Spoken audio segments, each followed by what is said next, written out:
Oke semuanya, perkenalkan nama saya Muhammad Asyrofi dengan nomor anggota Atmos 2547B dan saat ini saya merupakan staf dari Divisi Science and Research di himpunan. Nah, pada video kali ini saya akan menjelaskan mengenai lingkungan program studi meteorologi ITB yaitu HMM Atmosfera ITB di bidang keilmuan meteorologi serta prospek kerja dari lulusan meteorologi ITB itu sendiri. Nah, lingkungan program studi ITB sendiri merupakan salah satu program studi yang dibawahi dari Fakultas Ilmu dan Teknologi Kebumian ITB yang berfokus pada pembelajaran mengenai terkait dengan atmosfer, cuaca, iklim, serta interaksinya dengan bumi dan juga kehidupan manusia. Nah, program studi ini tuh di meteorologi ini tuh berlokasi di Labtek Biru lantai 2 Jalan Ganesa nomor 10. Oke, program studi ini memiliki visi tentunya itu menjadi sebuah lembaga pendidikan, kemudian juga penelitian dan inovasi sains kebumian yang mampu bersaing nantinya di tingkat nasional maupun internasional. Untuk mewujudkan visi pastinya ada beberapa misi, yaitu mengembangkan ilmu meteorologi melalui berbagai pendidikan penelitian serta kerjasama dengan institusi yang dari dalam maupun luar negeri. Dari aspek fisik, mahasiswa didukung oleh berbagai fasilitas penunjang dalam perkuliahan seperti laboratorium meteorologi terapan itu di lantai 1, kemudian ada laboratorium analisis meteorologi, taman alat yang dilengkapi dengan berbagai alat di dalamnya, serta perpustakaan yang menunjang kegiatan perkuliahan, praktikum, dan juga penelitian. Sementara itu, dari aspek non-fisik, lingkungan meteorologi memiliki budaya akademik yang cukup kuat. Mahasiswa dibiasakan berpikir kritis, dan juga melakukan diskusi ilmiah serta mengikuti berbagai kegiatan lapangan, seminar workshop hingga penelitian. Lingkungan ini juga mendorong mahasiswa untuk bisa menyelesaikan permasalahan yang berkaitan dengan ilmu itu sendiri. Nah, HMM Atmosfera ITB merupakan singkatan dari Himpunan Mahasiswa Meteorologi Institut Teknologi Bandung, yaitu organisasi yang menjadi wadah bagi seluruh mahasiswa program studi meteorologi ITB untuk berkembang baik dalam bidang akademik maupun non-akademik. Nah, secara singkat terkait dengan sejarah HMP itu sendiri dimulai pada tahun 1961 ketika masih berada dalam sebuah departemen yaitu namanya itu Geofisika dan juga Meteorologi. Pada tahun 1963 dibentuklah HMGM atau Himpunan Mahasiswa Geofisika dan Meteorologi. Pada tahun 1980 nama himpunan ini itu berubah menjadi HMGF atau Himpunan Mahasiswa Geofisika setelah terjadi perubahan struktur di ITB dan program studi meteorologi. Dan program studi meteorologi itu berdiri pada 19 September 2008 dan resmi berdiri secara de jure. Kemudian pada Oktober 2013 HMME berdiri secara de facto. Sejak saat itu HMME terus berkembang melakukan berbagai macam kali amandemen AD/ART.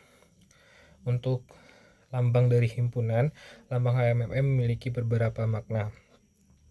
Tulisan dari dalam lambang itu yaitu Himpunan Mahasiswa Meteorologi menunjukkan identitas dari organisasi itu sendiri. Kemudian lambang siklon yang berada di tengah itu melambangkan keilmuan dan juga keprofesian dari meteorologi. Lingkaran berwarna kuning yang melambangkan pusat dari pergerakan mahasiswa. Kemudian radar yang menggambarkan bahwa HMME bergerak ke berbagai arah dan juga menjalankan tugasnya atau si perannya. Titik-titik yang membentuk angka itu ada 1, 2, dan 8 itu merupakan kode program studi meteorologi. Di bagian bawah itu terdapat lambang Ganesha, yaitu gajah sebagai identitas Institut Teknologi Bandung. Untuk atribut HMFE sendiri terdiri atas atribut fisik dan juga non-fisik. Untuk atribut fisik sendiri itu meliputi bendera, kemudian bendera HMME, kemudian ada baliho, kemudian ada jaket himpunan, kemudian juga ada jaket lapangan. Untuk jaket himpunan itu sendiri memiliki makna di beberapa bagiannya. Sedangkan untuk atribut non-fisik terdiri dari atas nama HMME, kemudian ada Mars himpunan, kemudian ada Galia, ada HMME, Mars himpunan, salam himpunan, dan juga nomor anggota. Kalau budaya itu ada yang namanya budaya Galia, kemudian penggunaan salam himpunan, serta panggilan jenderal-jenderal untuk jenderal untuk laki-laki, jenderal untuk perempuan, dan juga panggilan megajens buat ketua himpunan. Untuk landasan, HMME itu berlandaskan Pancasila dan Tridharma perguruan tinggi. Sedangkan asas, HMME itu berasaskan keilmuan, kekeluargaan dan juga keprofesian. Untuk tujuan itu HMME memiliki tujuan untuk memperjuangkan kepentingan anggota, membangun rasa kekeluargaan, mengembangkan potensi mahasiswa, membentuk mahasiswa yang kreatif, disiplin, dan juga bertanggung jawab, serta turut untuk memajukan keilmuan dan profesi meteorologi. Untuk MA, musyawarah anggota dan keanggotaan, MA merupakan forum tertinggi dalam HMME yang berfungsi mengambil keputusan organisasi. Keanggotaan HMME terdiri atas anggota muda, anggota biasa, dan juga anggota luar biasa. Sedangkan dalam kaderisasi di HMME sendiri terdiri dari 4 fase, yaitu ada fase awal, kemudian fase berkarya, kemudian fase eksekutif, dan juga fase penjagaan dan juga pengabdian. Untuk kelembagaan sesuai dengan ADART yang terbaru dari kelembagaan HMME itu sendiri, ada yang namanya atas musyawarah anggota, badan perwakilan anggota, dan badan pengurus, serta lembaga lainnya yang mendukung jalannya organisasi.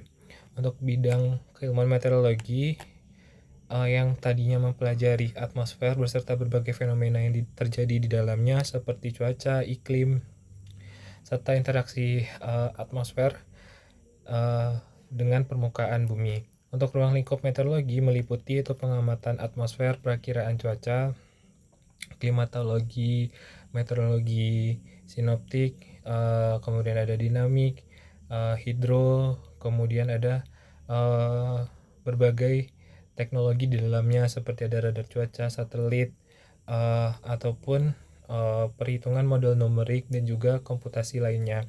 Keilmuan meteorologi memiliki peran yang sangat penting dalam kehidupan masyarakat tentunya, misalnya dalam penyusunan perakiraan cuaca, pemberian peringatan dini cuaca, kemudian mitigasi bencana banjir atau hidro, kemudian mendukung sektor pertanian, dan juga bisa dalam penerbangan, energi terbarukan, dan juga terkait dengan perubahan iklim itu sendiri. Kemudian untuk lulusannya sendiri itu cakupannya cukup sangat luas.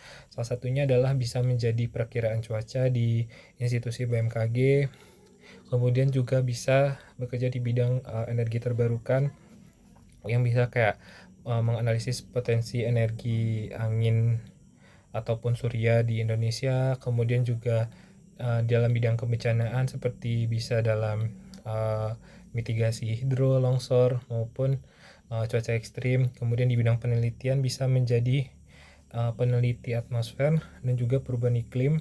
Instansinya misalnya BRIN, adanya itu kemampuan seorang meteorologis juga bisa analisis data, kemudian juga pemrograman, kemudian pemodelan atmosfer, dan juga membuka peluang pekerja sebagai seorang data analyst dan scientist.